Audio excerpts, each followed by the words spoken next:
prices that are averaged in some way together.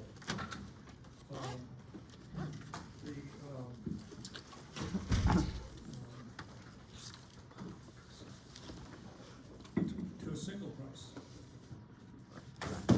Get a single price. By putting all these prices together, averaging them according to some averaging process. Yeah. So the GDP, Gross Domestic Product Price Index, is the price of all prices, represents the prices of all final goods produced in a given period of time.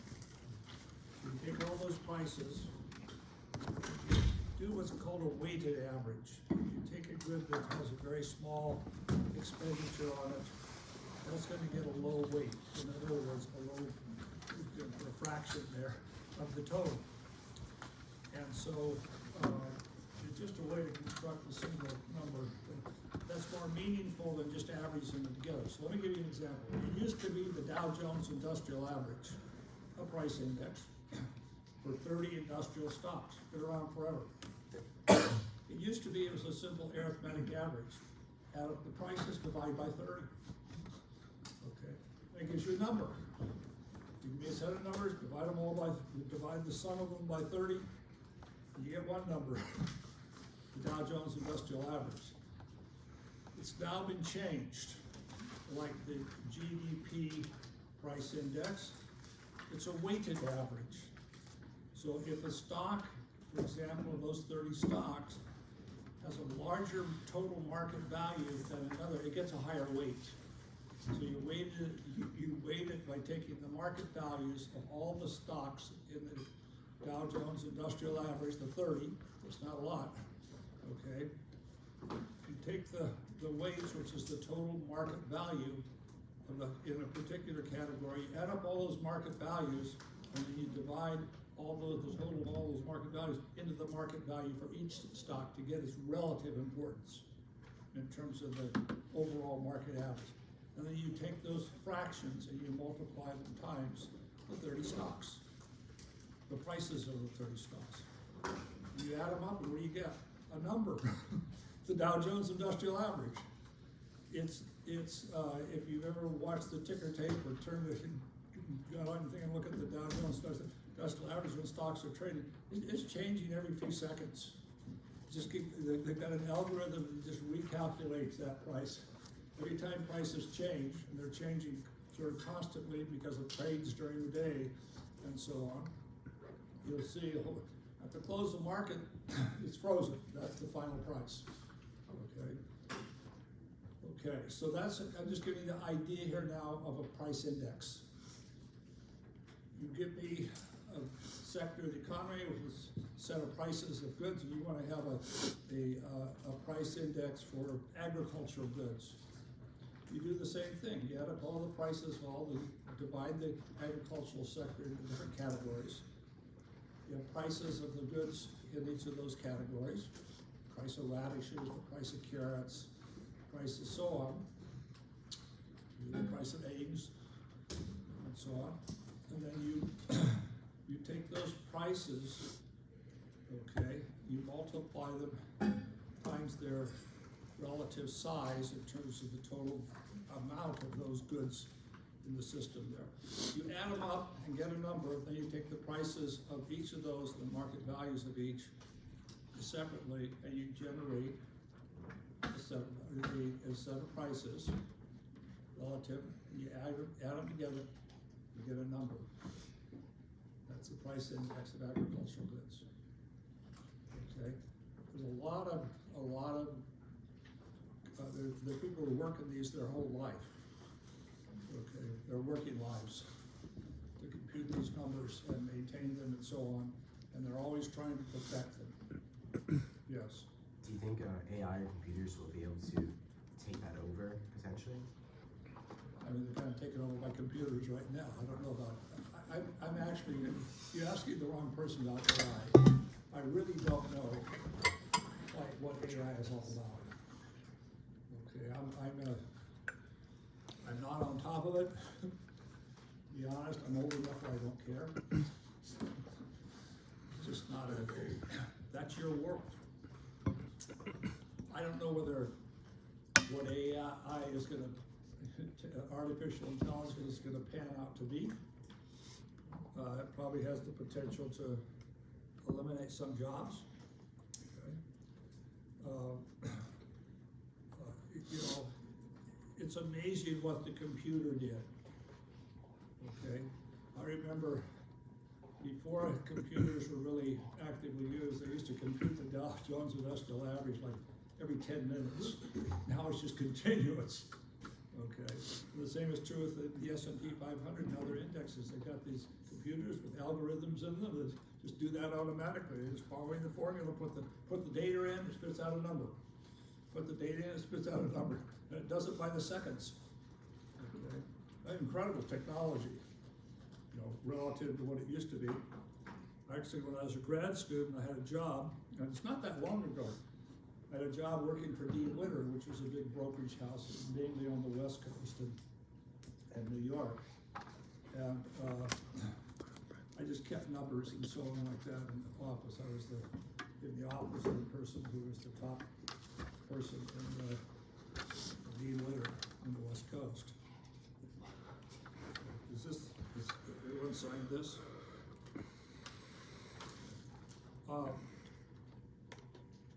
Okay, so they used to have people, they had the big board. It was the downtown office, big room with a bunch of brokers in it. Computers had just come into play. Didn't have the same communication of information on trades and so on as you have today. There wasn't a ticker tape in the same sense. They had a big board. They had somebody down there. It's like a scoreboard at Pepperdine now has an automatic scoreboard for baseball. They used to have it where you had to put the numbers in the slot, something like a little league type situation, you know, where you didn't have money for an electronic scoreboard. But they used to, down there they would change the prices.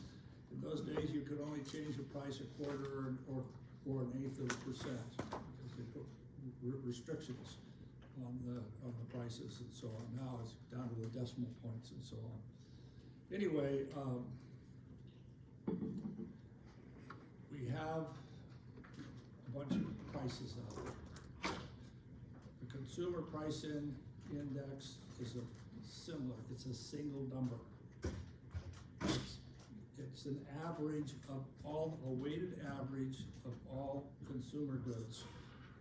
It does not include the price of automobiles. It includes the price of the service stream of automobiles because it's short term. And it's, oh, you brought lunch for me? Oh, no, that's something else.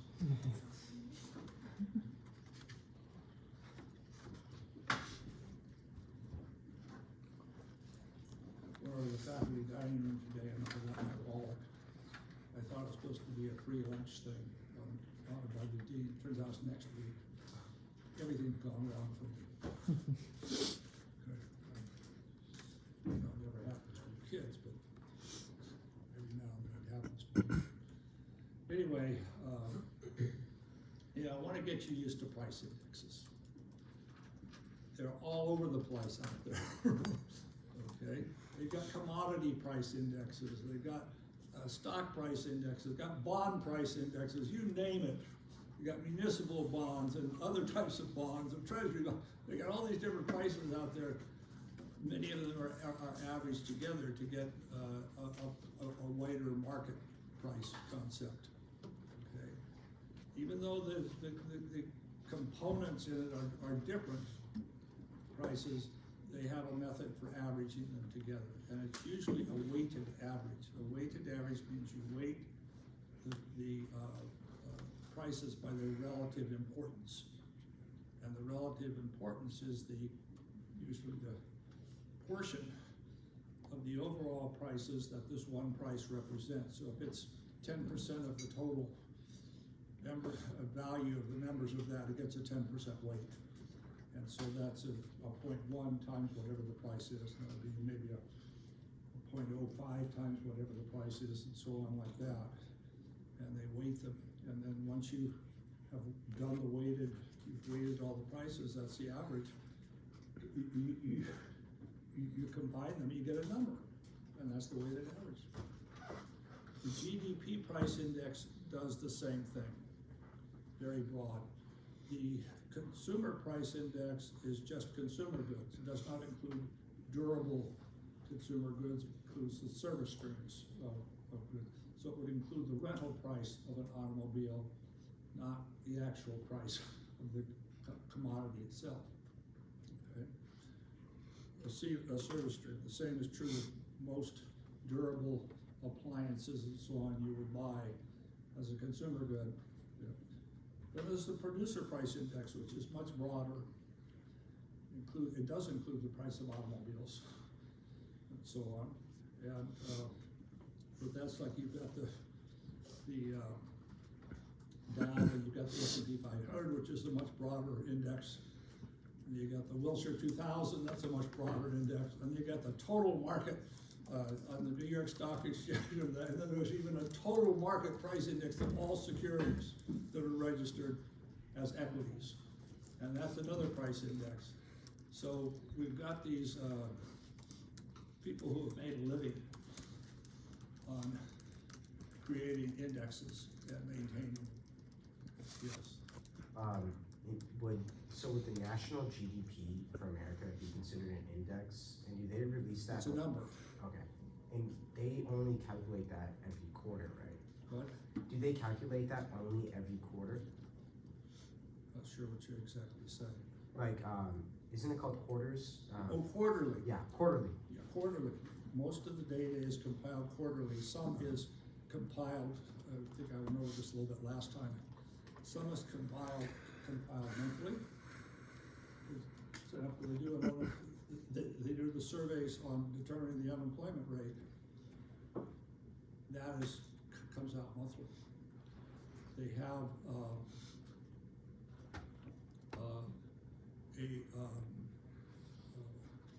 some commodity price indexes that come out monthly. Others, they can't get the data fast enough. For GDP, determining the gross domestic product number, they get the final estimate 2 years later. Okay, it's all sample data. They do not get every detail. So maybe they'll only sample 2% of the population.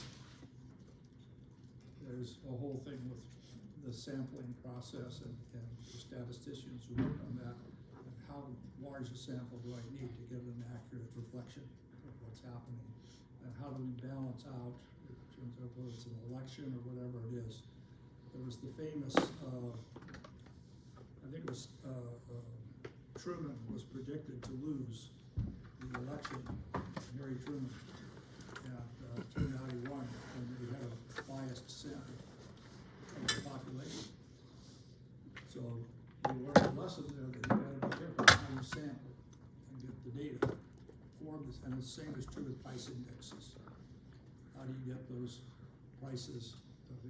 And you know that the prices, like gasoline, one service station go to another, it's a different price. You gotta have a methodology for maintaining that. And the important thing is to maintain how you do it from period to period. So there's because a lot of the data we use is not, give me a raw, you give me a GDP number, what do I do with that? Well, that's a nice number. What's it mean? Well, unless it's relative to something else, it doesn't mean a damn thing. It's just a number. How do you interpret it? Maybe GDP per capita? Now we're talking how much the average, and so you can look at it and say, gee, there's GDP per capita, that's the number of people in the country. Where do I sit there? Am I above average or below that GDP per capita, per person? Okay. You could feel good about yourself or not so good about yourself, depending on how you reflect on it. But anyway, we are just overwhelmed with data. And there's something called big data. And what it's done, let me tell you what it's done to economics as a profession, and this is my opinion now. It used to be that people, the methodology in economics is So take something that you thought was interesting and hadn't been explained adequately or been incorrectly explained. And you start working on a theory. And then after you kind of develop the theory, you say, well, how accurate is this? And then you go to data. And you use the data. Where do I get the data? Well, you try and find the data so you can see whether or not you can reject parts of your theory. And then you go back to the drawing board on the theory again. And you just go back and forth between data and revising your theory until you get something that looks pretty good in terms of the theory. Okay. Now, we have big data. We have computers. We run regressions. Tell you the relationship between, well, there's a correlation between, that's all of this is correlations. It could be spurious correlations that mean nothing, or I could interpret it as being meaningful and be wrong. Okay? You have to be really careful, okay, out there. But anyway, we've gotten there. The beauty of having computers and having big data is I can become a data miner. I just start running regressions on numbers and I try and find correlations that no one ever thought that. You will always find correlations between numbers at some level. Okay? Is it meaningful? Well, maybe if you can develop a theory, but the old-fashioned way I learned was you try and develop a theory, then you test the theory, and that takes you to the data. And then you come back to the theory and revise your theory. You go back and forth until you get something that's fairly compelling for you, and then you write your paper and try and get it published. Today, you run regressions, and the regression finds a correlation. Correlation may be absolutely meaningless. In that sense, you have to be really careful. That's the way the profession's gone. Easy work. You've got computers, you've got lots of data. It's called big data, really big. So huge data sets and so on, and then you start running code. You will always find correlations. Whether they're meaningful or not, who knows, okay? So that's but the old-fashioned way was to try and come up with a theory, go to the data. If the data doesn't correct that, maybe you've got a variable you omitted that you didn't think of. Maybe you've got a variable that's redundant and not useful. It's something called multicollinearity, where you get variables that are telling you the same thing. Well, you don't need two variables that are telling you the same thing. Anyway, I'm just saying that it's challenging, but I guess my point is I used to read articles and I thought they were really interesting. Now, a tenth of the articles I start to read I think might be interesting. And almost so much of them is empirically oriented. We live in a world, in the academic world, is publish or perish. I gotta get some publications. That's how I get tenure. That's how I get promoted, and so on. And I just have seen a fall off, in my opinion. I'm not saying the quality of the work, but there's just a lot of articles that are being published that aren't worth your time. Okay. You know, and you look at the data and you say, who cares? Sometimes, why did this person bother with that? Okay. So anyway, there's a lot of that out there, and it's kind of like going through the literature. Books being published, and you read one and you say, oh, this is really a great book. You go to the next one, it's terrible. And so you're sorting through that stuff. But it's big time in economics, just because it's technically sound doesn't mean you found something. You found a correlation because it's in the data. That doesn't mean that you're seeing some truth there. You're seeing what's called spurious correlation. You will always find things that are correlated and which have no theory behind them. And it resolves the data. You get another data set, and you don't get the same result. So I'm just warning you that it's very challenging when you get to data. And it used to be, my experience was that you'd have really good economists who published maybe 2 articles a year. Now you've got still really good economists will publish 12 articles a year. I mean, that's just like, how did they get there? And most of it's data. Give me a data set, I'll run regressions, I'll see what I can find. So, like, it's going gold mining without knowing how to find gold ores, you're just digging. Oh my God, this might be it. Anyway, probably not a good analogy, but, okay, last time I talked a little bit about GDP, and I do want to get in this index on what's called a GDP deflator. When you compare data on gross domestic product, there are two things that can change: output from period to period, and prices from period to period. In general, if you want to look at, quote, real output, which we call real GDP, it's not real in the sense you usually think of real, okay? But it's real GDP, which is what's really happening to quantities, okay? And you need to take out prices. And the traditional way of doing it, which I'll go through, and then I'll talk about another way of doing it, and why we've switched to this, what's called chain-weighted averaging, is you pick a base period. You take the price index that period, whatever it is, compute the average of all the prices. Then you go to the next period and you've got another set of prices, and the GDP reflects those prices, the numbers you've collected, because all you're doing is collecting the final dollar value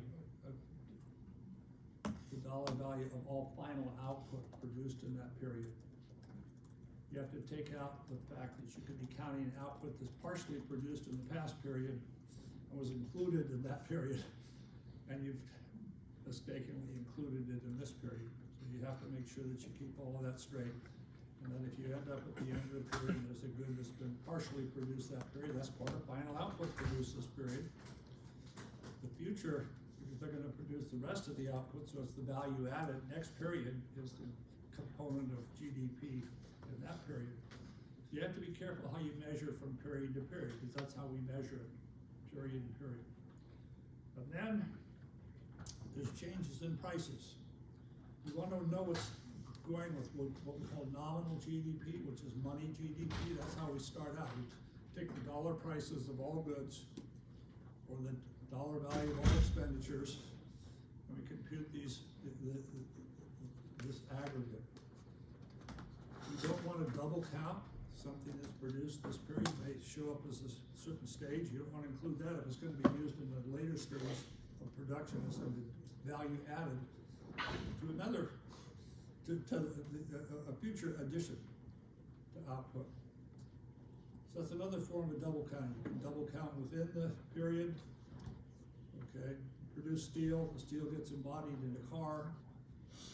You gotta take the value of the steel in the car. That's value added. Okay. Once you take the value of the car, which includes the steel and the value of the steel, if you count the steel and the car, you're double counting, because it's already included in the later stage of production. Okay. So that's an issue that has to be dealt with. Okay. And like I said, the people who put these data together do this their whole lifetimes, it seems. There's an army of these people back in Washington or wherever, in the Commerce Department, who that collect this data and measure. And like I said, it's not all the data, it's samples. And sometimes these samples look very small relative to the total, which you sample different areas. And that's how they do the consumer price index and all that. The consumer price index comes out monthly. And how do they measure all these prices out there? They take a random thing and send somebody out there with a clipboard to a market or something like that, and they write down prices that they see. And they do that, and they try and change their sample each time, so they're getting different sources of the information. and they, use that data to compute the consumer price index. Okay. There's, when they measure unemployment, there's two measures of unemployment I think I mentioned last time.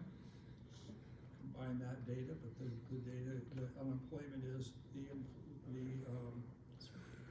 establishment survey. That's the big, they send out a survey, a questionnaire to different establishments to say, well, how many employees do you have? And that gives you a number. And they've got an independent survey of the size of the labor force, what it is. Okay. And then we have the Census Bureau sample. And the Census Bureau samples households. Did you have a job this last month? Or didn't you have a job? Were you looking for a job? All you had to do is work 1 hour a week and you're employed. That's how, just so you'll know. You say, wait a minute, that's not like a real job. That's all you have to do. But there you capture people who are not employed by establishments. You get independent workers and so on like that are self-employed. The establishment survey only takes business establishments. So there's things, so we've got two different surveys, and they kind of bring that information, they have the two numbers they get, and then they have to bring it together, and they're almost, not always consistent particularly, but they're close, okay? And that's how they come up with the, you can have double counting with the establishment survey, because you can have a person who's working at 2 different jobs, okay? And they could be part-time, but they're working, and they're counted as 2 people employed. Because the establishment survey doesn't distinguish between the people, it's just the jobs. The employment survey, on the other hand, is a sample across people. And if you're working at more than 1 job, you're considered employed. Okay. The other says you're employed twice. You're 2 people. Okay. So anyway, I'm just saying this is really complex stuff to try and get these numbers so that they're useful, and there's biases in these surveys and so on. Okay. So we've got so now we have a GDP number. And the GDP number can be broken into 2 parts. I'm sorry, it's not GDP, this is my black one.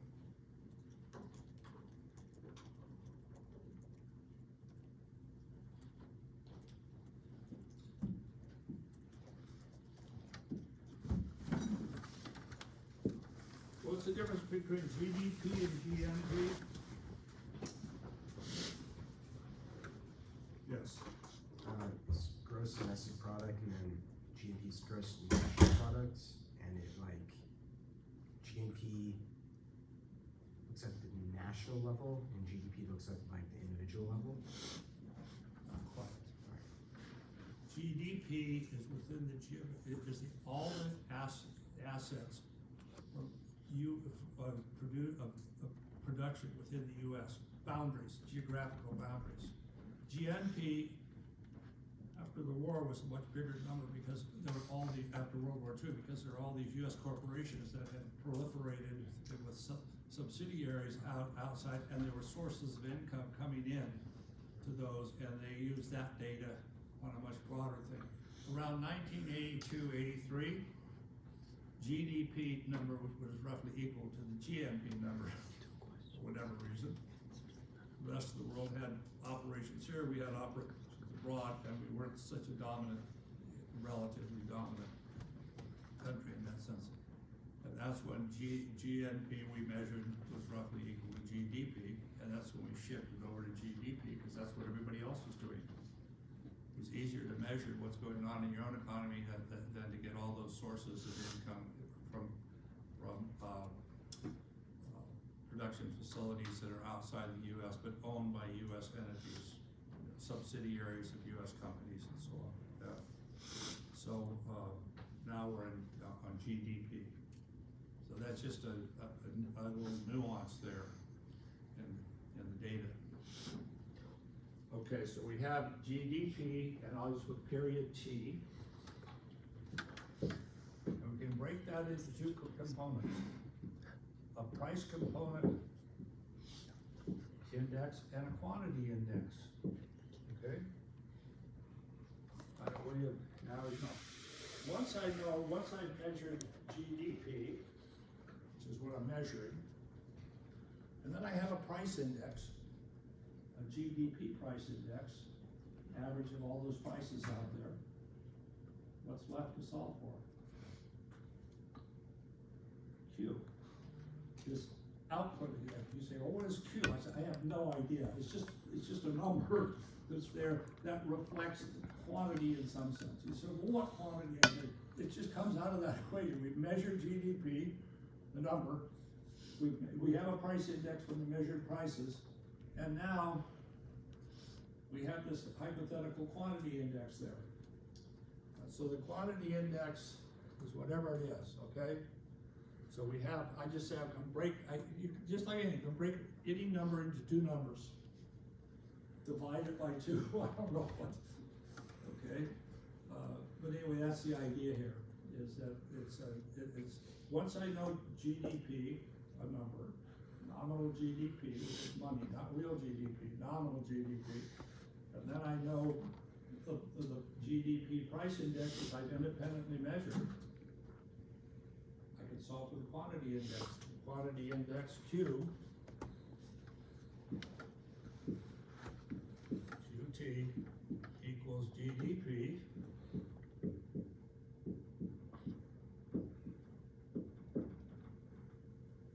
by the price index. And that gives you Q. If you divide one number by another number, what do you get? A number. GDP in this case, okay? So don't ask me, well, what is Q? It's this index of output that we create by out of the space out there that gives us an idea of what's happening to quantity and separates out price changes from quantity changes. As GDP changes, how much of it is responsible with quantity, actual physical output changes, how much is just associated with prices going up or down. Okay? Inflation plays a role here. Okay? So the idea is to separate out inflation or deflation, which is less usual, but to separate that out and get this what we call a real number. It just means it doesn't change from period to period because prices change. That's what makes it real. Okay? So we've got change in the numbers here.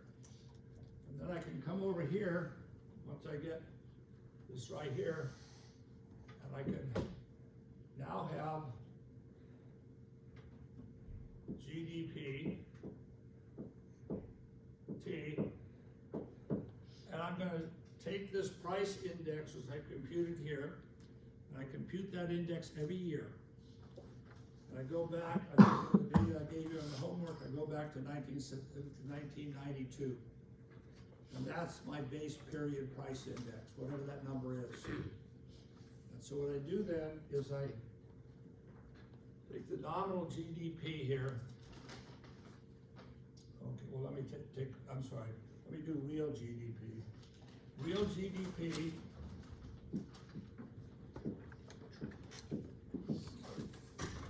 period T, okay? It's not something I can directly measure. I have to transform it from the data on price and the other. So I have a base period price.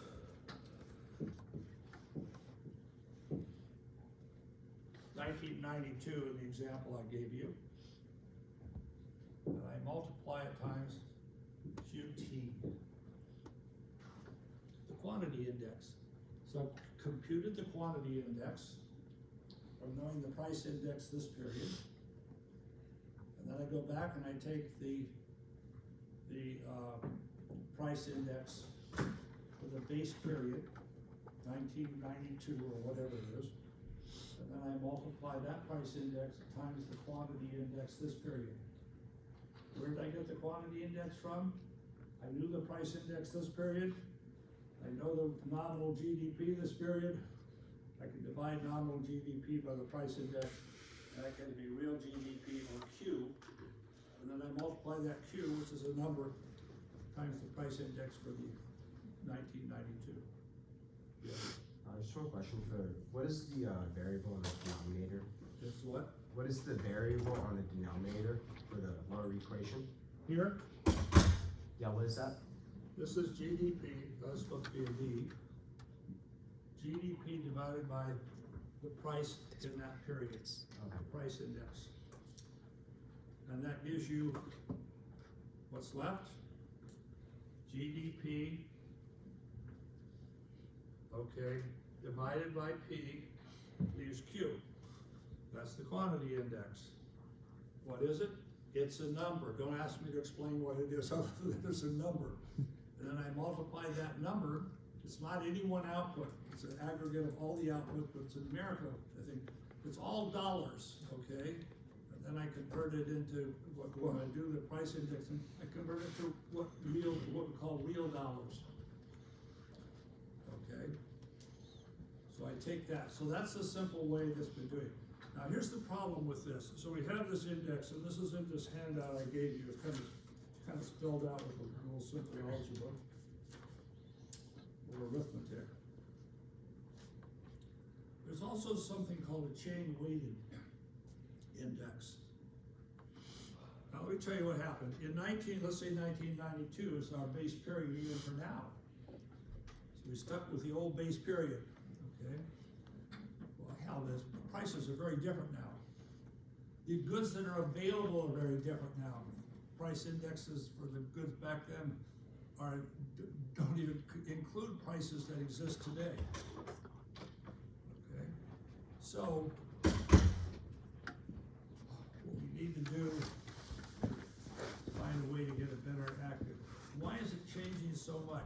You have no idea, kids, you're not old enough to know. If you were 20 years older, you would know how fast the world has changed in the last 30, 40 years. When I was an undergraduate, there were no personal computers. When I was a graduate student, people carried around their boxes with IBM cards, which are punch cards that could feed into a mainframe computer. We had mainframe computers by then. When I was at Berkeley, I remember going to this room in the Earth Sciences building, geology or whatever. They had this room with glassed in so you could see it. A huge computer. It was the size of this room. Enormous. Now you've got more computing power in your cell phone than this computer had. Okay? Giant computer, had vacuum tubes in it and everything. Then along came transistors, invented in Bell Labs. And that allowed them, and they've been downsizing ever since, and now it's just like unbelievable what's happened. So I'm saying all this stuff has happened. Things are moving so fast that what the chain weighted thing does is take 3 years of the prices, averages them, rather than going back to a base period. The base period keeps moving with the past 3 years, okay? And that's how they try and adjust for that change with the rapid changing thing. Computers, I remember when personal computers were $5,000, $6,000 way back when. Now what are they? I don't think they're 1,000. Get a pretty good computer for under $1,000.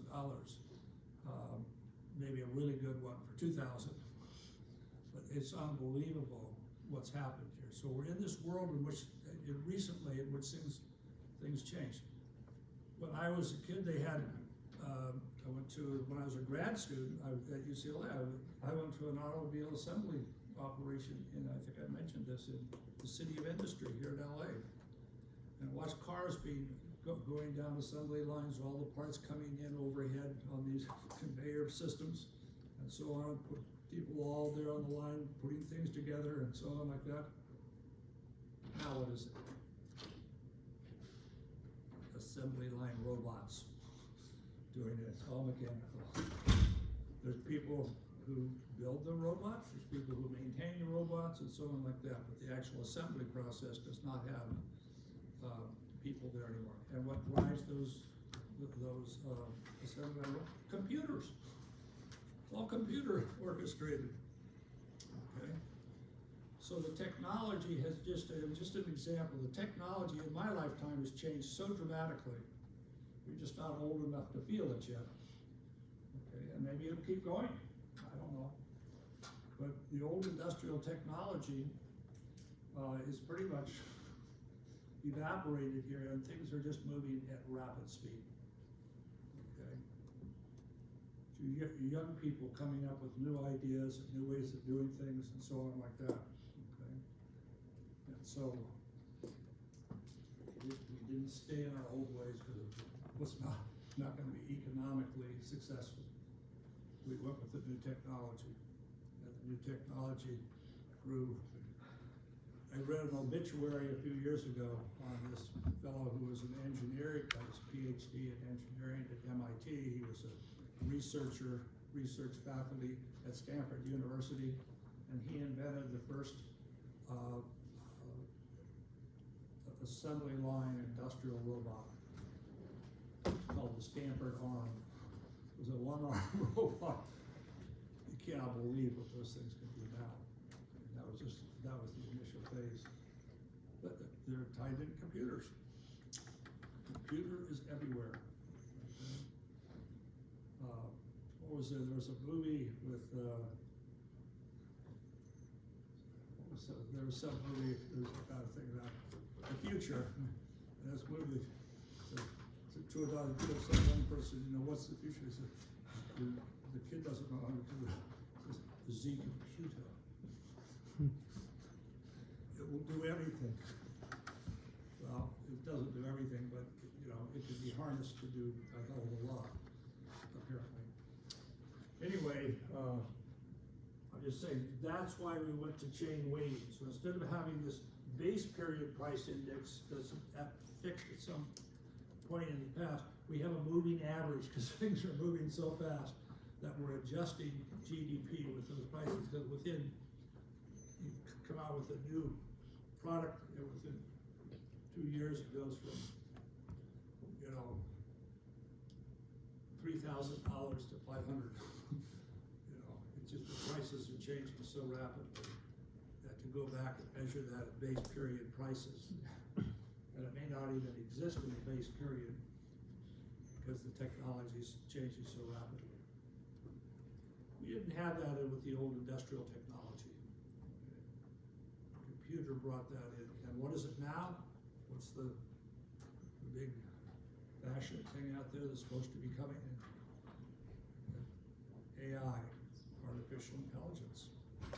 I don't know what that is. I don't know where it came from. I don't know where it's going. I'm not an expert on that. People are talking like it's the new thing.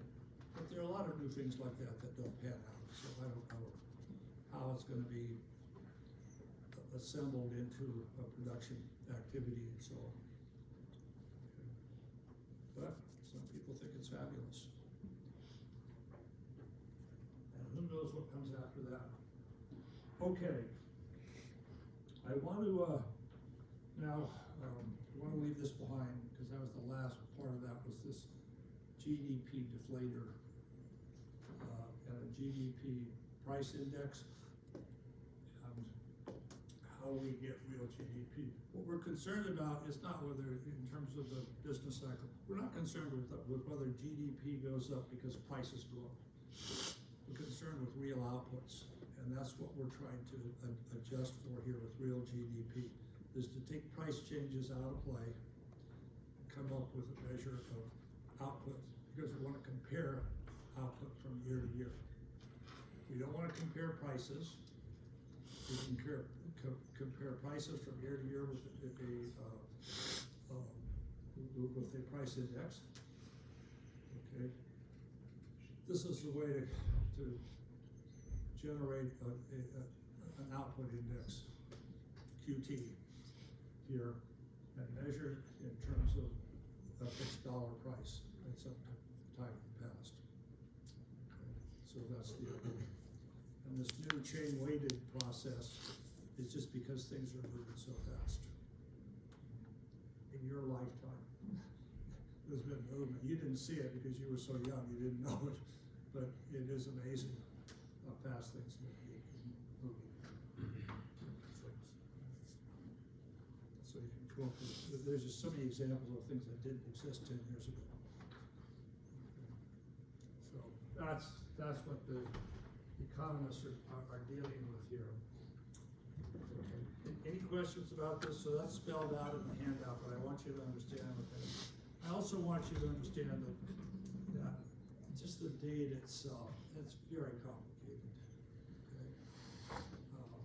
You don't want to make too much out of it, and you don't want to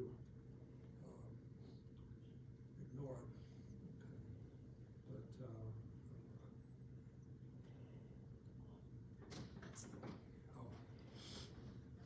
But there's an old saying, beware of people bearing numbers, because who knows what they mean.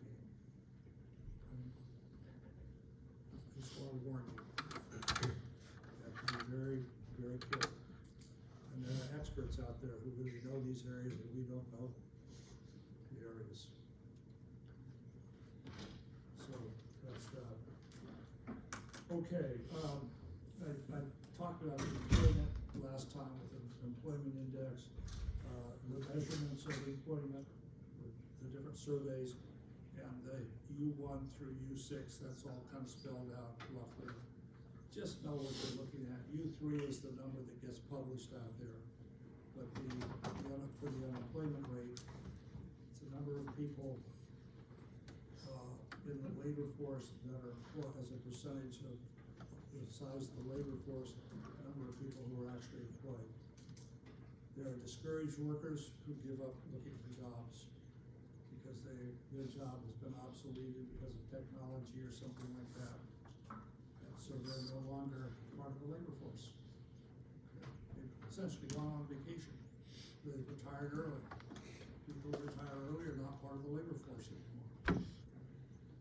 They're not independently employing themselves, and they're not part of a firm or business enterprise. Okay.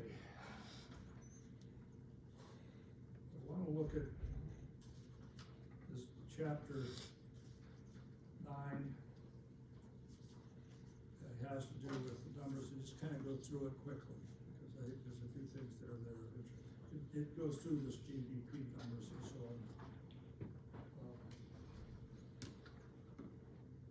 And the chapters here talk a little bit about what's we call the Great Recession now, and what happened there, and the other is also talks about the Great Depression, what happened in the Great Depression. The Great Depression was the granddaddy of all economic contractions that we know of in the modern industrial age. It was deep, 25% unemployment rate, output fell by 60%. It was in the midst of a trade war. We're seeing the potential for developing a trade war here between industrialized countries. And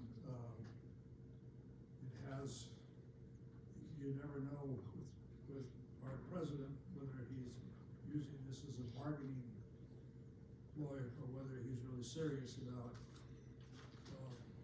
putting these tariffs on. But it resulted in a tremendous shrinking of trade. The U.S. trade dropped to 20% of what it had during the Depression, pre-recession, pre-depression. And so, and what's interesting about, what's really interesting about the Depression, it came out of the 20s. What do we call the 1920s? The Roaring 20s. The Roaring 20s. What was roaring? What? Yeah.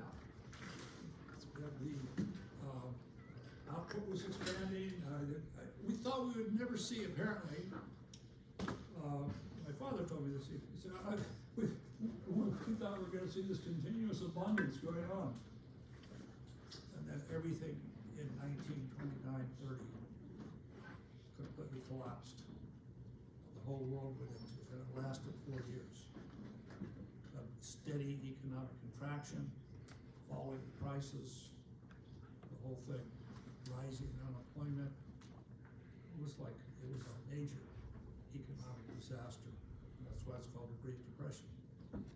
But the fact it came out of the roaring 20s when things were rip-roaring, so to speak, is an interesting phenomenon to explain. How can you go from, I mean, it's like you've got this healthy lifetime as an individual, and you're an athlete, you're in good shape and everything, and then all of a sudden you get struck by cancer.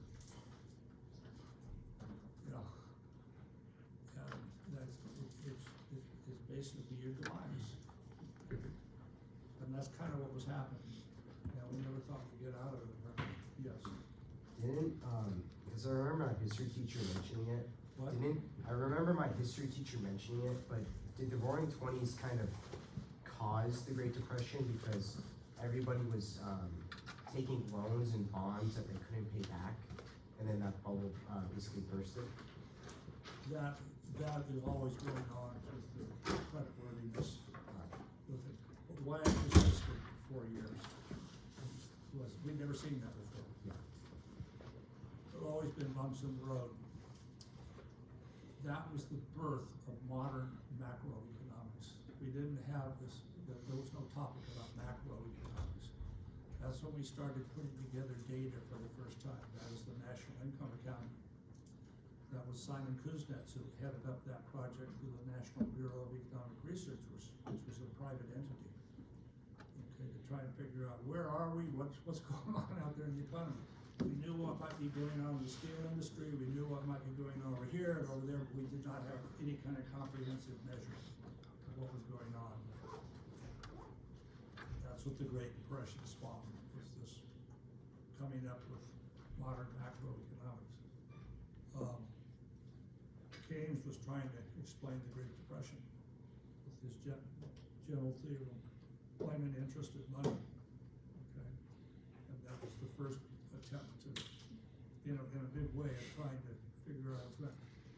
There have been some really bright economists who started tried to deal with things, but Keynes kind of brought it all together. I think what Keynes left behind is a useful thing. I mean, a lot of what he said was actually would be considered nonsense today. People just get into this stupor and they become pessimistic about the future and so on like that. There's usually a reason for becoming pessimistic. Keynes just thought that was just a wave of pessimism swept consumers for no good reason. They stopped spending. So when people stop spending, firms can't sell all their output. They start contracting their output, laying off workers, and income falls even further because the employment rate falls, and output continues to fall, and you could conceive of a downward spiral that just took us to no man's land. Okay, it's going to turn this around. Okay, and that's kind of the message I got from my father. He said, Ron, we never thought it would end. It's really just month after month, things never got better. Okay. And it lasted for about 4 years. Okay. And so the question, I mean, it's a question today of what did happen in the Great Depression, actually. And there's a lot of different theories. I think I might have mentioned that I asked my teachers when I was in grad school, several of them, economists, that were all my teachers, what do you think caused the Great Depression? If I talked to 6 or 7 people, there were 6 or 7 different answers on what caused it. They all sort of had different thoughts on what caused it. Could have been all those things going on at the same time, they just latched onto one. But it was a paradox. Anyway, I did not get a satisfactory answer of what it was. I've now written 2 papers that have been published. They haven't caught on either, but they basically attribute a much of it to the gold standard and how the gold standard functioned at that time. That was the original idea by Ralph Hawtrey and so on, that, we either have to get off the gold standard or change something here because it's gonna drag us down. And now you've got this Keynesian view that is the failure of the private sector with consumers, producers, everybody getting pessimistic. And then you've got the interventionist story with Friedman and the Chicago School and so on. That's the government. Fed is a branch of government. The Fed started allowing the money supply to contract, and that led to the deflation, which caused the depression. And so you got these two main theories you find in the textbooks. The gold standard explanation has somehow been swept away. It doesn't seem to, people don't seem to be latching onto it. Although I get a lot of, they send out stuff now whether people are reading your papers or not. A lot of times when I look at someone who's a geologist or not an economist, so it's not correct. But everything's online now. And, but I think that the theory, which I'm not going to harbor on now because it's not the standard textbook theory, is completely different. That's the Great Depression. This course is not about the Great Depression. That was the seminal event that led to modern macroeconomics, though, and led to Keynes giving his theory of what happened. But Keynes gave us the structure of a simple model: aggregate output, supply and demand; labor market, supply and demand; financial market, a bond, supply and demand; a money market, supply and demand for money balances. Okay. So it's a supply and demand framework. Okay. And we'll go into that in some detail here shortly. But we're going to start in the new chapter, chapter 4 and chapter 7. Chapter 4 is the output market. Chapter 7 is the labor market. So we're getting 2 of the 4 sectors, market sectors, set up. And everything is interdependent. It's not like there's something happens here and over. Interdependence, things are spilling over everything. One market spills over into other markets and so on. It's complicated. Microeconomics, you just look at one market, basically, or an individual consumer and their rational behavior. Macroeconomics, you're looking at this whole interdependent world. So that's the reality there. So in the Great Recession, this is the recent one, with the global financial crisis, this is 2008, 2009, GDP fell by more than 5% below what the potential output was. So we have a measure of potential output, that's full employment output. Okay. And we can estimate what that is. That's not very much given the Great Depression with 25% drop. Okay. But the decline was quite short.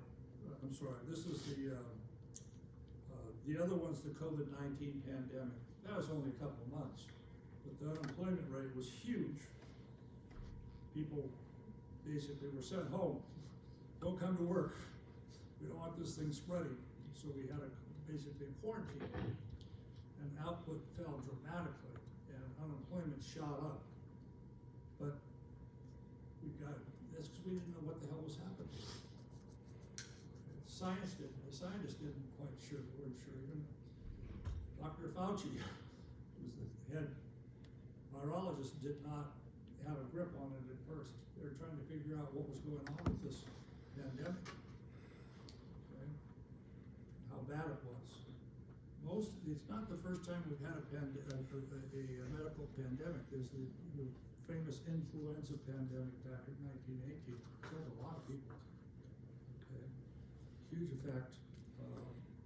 But eventually, the beauty of viruses is that as they mature over time and kill off their hosts, this is one of the theories, and kill off their hosts, they're not interested. They, you know, if you think of an intelligent being, they don't want to kill off their host because that's what they're living off of. They're killing off their host, they die too. Give a virus a thought process, which of course they don't have, but they seem to moderate. And over time, they become less dangerous. And so we have influenza now. In 1918, it just killed people off right and left. Like we had no defense to it. Now it's moderated itself and so on. So anyway, we had I'm just saying the COVID one was a new one for us. Okay, and it was a big shock at that, but it didn't last very long because we kind of got a grip on it pretty fast. We developed a vaccine very fast. Unlike how long it took us to develop a polio vaccine and so on like that, or even a flu vaccine. This was science at work, thank God. We had science there to do that. And we now have a vaccine.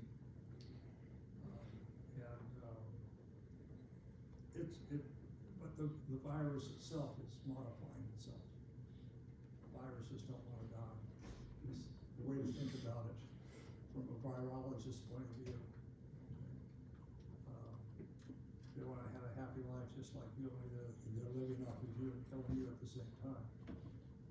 So, okay. So anyway, I'm just saying, these were the two events that happened here, almost back to back. The Great Recession, 2007, 8, 9, roughly. Really 8, 9 was the big one. And then the corporations started, the financial institutions started crashing by early 2008. Lehman Brothers was the biggie. There was also several others. Merrill Lynch went down. They'd been the largest investment bank in the country at one time. They had to be taken over by Bank of America. It seemed to not affect the banks quite as much as it affected what are called investment banks. Does everyone know what an investment bank is? An investment bank doesn't issue deposits. They raise money by issuing financial assets, shares, they issue bonds, they make loans and so on. But they finance business in terms of acquisitions, in terms of their growth, their capital stuff. Banks do not make long-term loans to finance, and if they do, they sell it off immediately. But the investment banks take it more long-term. They also have a brokerage end in most cases, so they're a brokerage house. All your brokerage houses, the Merrill Lynch and so on, are investment banks. Okay. We prohibited early on in the because of the Depression, the 1930s, we prohibited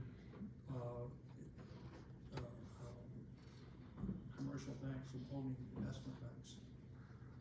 Because investment banking is risky. They manage takeovers, they finance startups, they have that business.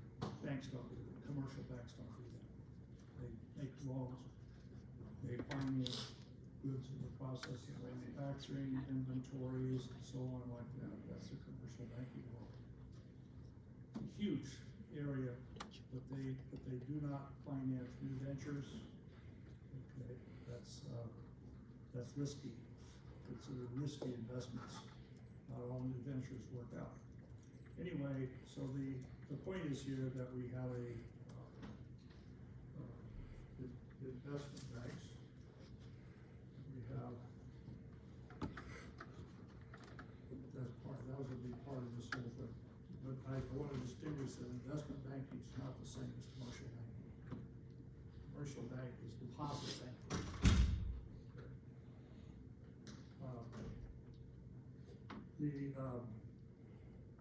And investment bank do not issue deposits. They raise the money by either selling shares, borrowing, issuing bonds, commercial paper, different types of financial instruments. Okay. Okay, in a typical recession, output falls below the potential. It lasts from 1 to 2 years historically. The Great Depression, U.S. economy bottomed out in 1933. 25% of Americans were unemployed. 25% unemployment rate, that's pretty damn high. They've never gotten close to that again. The industrial production had declined by more than 60%. That's a huge contraction in output. Think about it. So that was the Great Depression. Okay? Great Depression marked the beginning of modern macroeconomics. That was, I just was mentioning that. It's really what made people start to think that we may have a problem here. We got to understand what's going on in this economy. It was the beginning of the creation of national income accounting that we've been talking about here. We didn't have any idea what the hell was going on in the economy. We just had some numbers here, numbers there, but we didn't know different industries, but we didn't know we had no comprehensive data set. Okay. And then macroeconomics is a short-run model. It's not about long-term economic growth. It's about short-term fluctuations in output, what causes it, output and employment and other things. Okay? What causes the economy to experience these shocks, the fluctuations in output and employment. Shocks could include changes in oil prices today. That didn't used to be thought of as a thing. That's a supply side factor. Oil shocks were not part of it. It wasn't until the 1970s that we had the Arab oil embargo in '73 that we saw the first, oh my God, it's a supply side shock. We didn't have as much oil, and we were an oil driven, energy driven economy. There were also disruptions in financial markets that happened in this recent Great Recession. New technologies are changing. Old technology industries, businesses were failing, while new technology companies were expanding. The changes in military spending depend upon military engagements in the world. There are natural disasters, so there's a whole set of factors here that can cause disruptions. Okay. Also, monetary and fiscal policy. We'll get to those later. What is monetary and fiscal policy? How does it work? And so on. There's the relationship between inflation and unemployment, which is represented by you'll see later, by the Phillips curve. Okay. The inverse relationship between inflation and unemployment.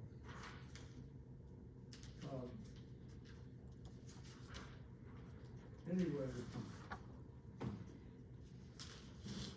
that's that. Okay, then chapter 10 focuses specifically on the global financial crisis, 2008-9, and the COVID-19 pandemic that began in 2020. COVID-19 pandemic was a very short blip on the screen compared to a typical recession. Usually a recession is 6 consecutive months of economic contraction. The COVID-19 thing did not meet that standard. 2 consecutive quarters of economic contraction. But it was a dramatic contraction, tremendous unemployment, okay? Temporarily. But we got back to work pretty fast. Okay? So anyway,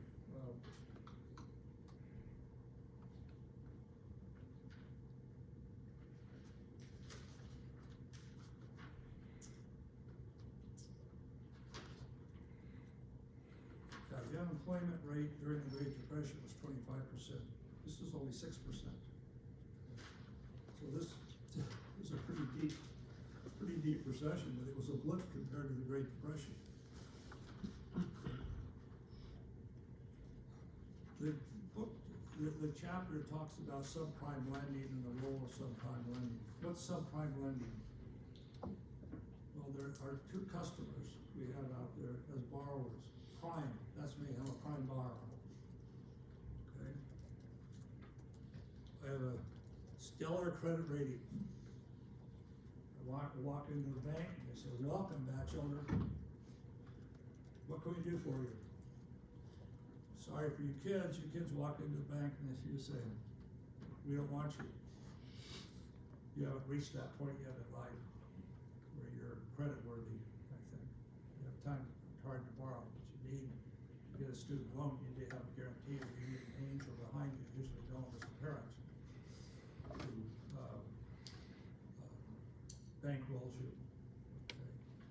But it's hard unless you have some form, and you don't, I assume most of you don't have collateral unless you got some great inheritance you've accumulated. But basically, you need to have a high credit rating, credit worthiness before a bank will look at it. And anyway, so what happened here is this whole thing fell apart. People started with the Great Recession. People started getting loans that weren't creditworthy. A typical example, did anyone ever see the movie The Big Short? Yeah, that was the bet on that. I shorted it and made billions of dollars. That was a big short. It was risky. It may not have been as bad as it looked like it was going to be, but anyway, made it because of the asset price collapse. In that period, actually, treasury bond prices rose. Yields went down. Meanwhile, corporate bonds plummeted. Prices plummeted. Rates went way up. They were risky. There was a flight to safety in the financial markets. People sold off stocks. They sold off corporate bonds. They got out and they went to U.S. Treasury securities. Why? The U.S. Treasury has never defaulted on payments promised. You issue a Treasury bond that promises a stream of coupon payments and a final maturity payment. The U.S. government has always paid every last dollar they promised to pay on time. Not a lot of borrowers can say that. Okay? Even countries in particular, certainly not Greece or Argentina or some of these countries that seem to persistently have problems. Anyway, I want to let you go, but I want you to read this chapter here, the chapter 10 in particular, because it does talk about what happened with the subprime market. You were not prime borrowers, let me tell you. But if you go to borrow and you've got a loan agent that makes money by making loans, they will ask you, oh, how much do you work? How much do you make a year? And you say, oh, about 35,000, 40,000. They all come on, nobody gets 35,000 or 40,000. Everybody makes at least 100,000. Why don't you put down 110? Okay. Why? Because they want to close the loan.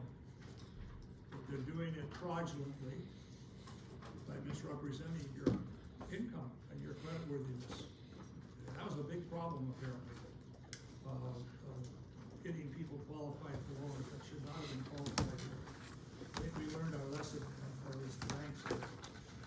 But the banks then made the loans, and then what did the banks do? They sold the loan. This is the market. Once you sell a loan it's like a bond. It promises a stream of mortgage payments. But it's a mortgage loan. Pay it off. And so the loan ends up defaulting. Okay? But it basically was made fraudulently to begin with because your creditworthiness was misrepresented. Okay? So that was apparently a big issue there. Okay? And of course the Big Short makes that point. people. And the other thing is, there's one investment you can't lose in, and I can't tell you how many times I've heard this. You cannot lose in real estate. Real estate just keeps going up. Well, what do we know now?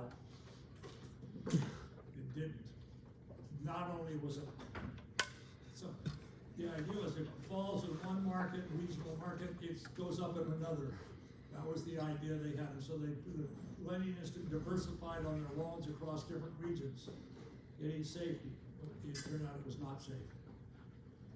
The institutions going down and so on. Commercial banks were not as involved in this as other financial institutions.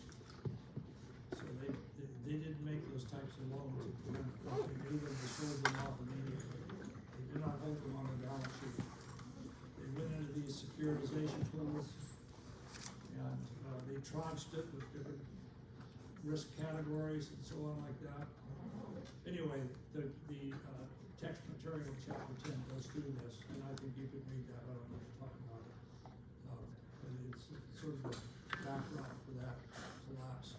It's just one example of what could happen during the collapse.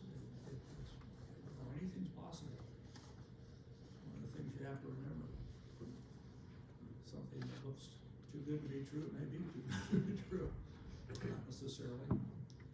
But anyway, it was a rough time for a lot of people. A lot of people lost their homes, couldn't afford it, and they just turned in the keys to the bank or the financial institution that held the loan.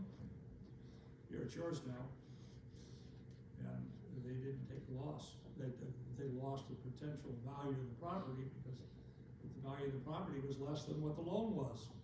If you owe more than what the asset is worth, you walk away from it typically. So that's the risk that the financial institutions take. Something you remember. Things get bad, hey, it's yours. Take my car. Can't afford to pay for it anymore. Take it if you can find it. People would be good at hiding assets. I say that because I had a student who graduated from here, and he became a repo agent for General Motors Acceptance Corporation. And he was telling me the story, and this is a really quiet, shy kid, not, boy,